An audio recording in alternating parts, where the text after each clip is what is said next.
Hi everyone, welcome back to my channel Telugu home foods. ఈ వీడియోలో చాలా టేస్టీగా పండు మిరపకాయలతో పచ్చడిని ఎలా ప్రిపేర్ చేసుకోవాలనేది చూపిస్తున్నాను. ఈ సీజన్లో పండు మిరపకాయలు అనేవి బాగా దొరుకుతాయి కదా. ఇప్పుడు ఈ పండు మిరపకాయలతో పచ్చడిని ఎలా ప్రిపేర్ చేసుకోవాలనేది వీడియోలో చూసేయండి. వీడియోని ఎక్కడ స్కిప్ చేయకుండా చివరి వరకు చూడండి.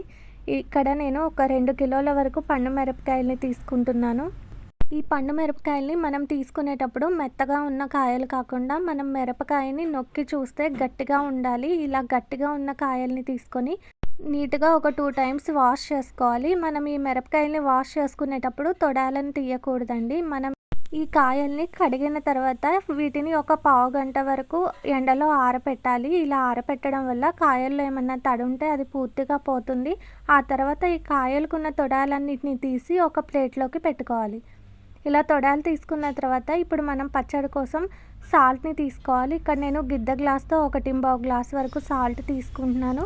అలానే కేజీ పండు మిరపకాయలకి ఒక 200 గ్రాముల చింతపండు అయితే కరెక్ట్గా సరిపోతుంది. 2 కేజీలకి 400 గ్రాముల చింతపండు అయితే సరిపోతుంది. ఇప్పుడు మిక్సీ జార్ని తీసుకొని కొన్ని పండు మిరపకాయలు వేసుకొని కొంచెం చింతపండును కూడా వేసుకోవాలి. అలానే సాల్ట్ని కూడా కొంచెం వేసుకోవాలి. ఇక్కడ నేను గల్లుప్పుని యూజ్ చేస్తున్నాను. మీరు నార్మల్ సాల్ట్ని కూడా వాడుకోవచ్చు. ఇప్పుడు దీన్ని బరకగా గ్రైండ్ చేసుకొని ఒక బౌల్లోకి పెట్టుకోవాలి. ఇలానే మిగిలిన పండు మిరపకాయలు కూడా బరకగా గ్రైండ్ చేసుకొని బౌల్లోకి పెట్టి మూతను పెట్టి ఒక 3 డేస్ వరకు ఊరనివ్వాలి. ఒక 3 డేస్ తర్వాత మూతను తీసి దీన్ని మొత్తాన్ని బాగా మిక్స్ చేసుకొని మనం పోపును పెట్టుకోవాలి అనుకుంటే మొత్తాన్ని గ్రైండ్ చేసుకొని పోపును పెట్టుకోవచ్చు.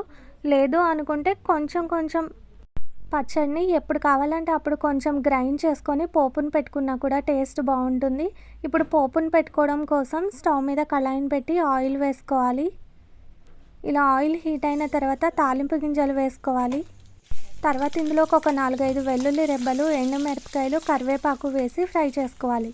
ఈ పోపులోకి నేను మెంతులు, ఆవాలు పౌడర్ చేసి వేయట్లేదండి. నచ్చిన వాళ్ళు వేసుకోండి, లేదంటే స్కిప్ చేసేయండి. ఇలా తాలింపు మొత్తం బాగా వేగిన తర్వాత చిటికెడు పసుపును కూడా వేసుకొని ఇందులోకి మనం గ్రైండ్ చేసి పెట్టుకున్న పండు మిరపకాయ పచ్చడి మొత్తాన్ని వేసి బాగా మిక్స్ చేసుకోవాలి. ఇలా మిక్స్ చేసుకున్న తర్వాత ఇది పూర్తిగా చల్లారిన తర్వాత దీన్ని మనం గాజు సీసాలోకి స్టోర్ చేసుకుంటే సంవత్సరం పాటు నిల్వ ఉంటుంది.